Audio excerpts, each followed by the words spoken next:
Kristinka by mala dnes už o 2 roky dlhšie vlasy a plač mi skáče do slov, vieš, keď zas a znova premietam si, ako by si prichytená v trhlinách vysokých brál.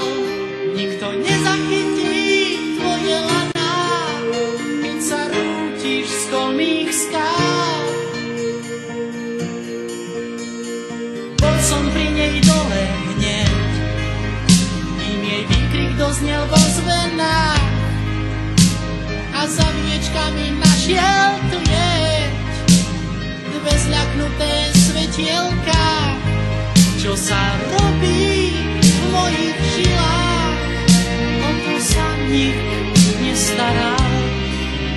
Nikto nezachytí tvoje laná, keď sa rútiš z kolmých skál. Spíš, Kristýnka, snáď len spíš, neverím, poď a vstaň. Ten pád bol možno len klaun. Spíš, Kristýnka, snáď len spíš. Ty musíš hore ísť, k oblakom sme už na dotyk.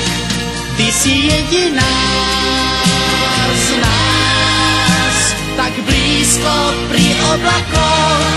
Ty si jediná z nás, tak blízko pri oblakoch, pri oblakoch.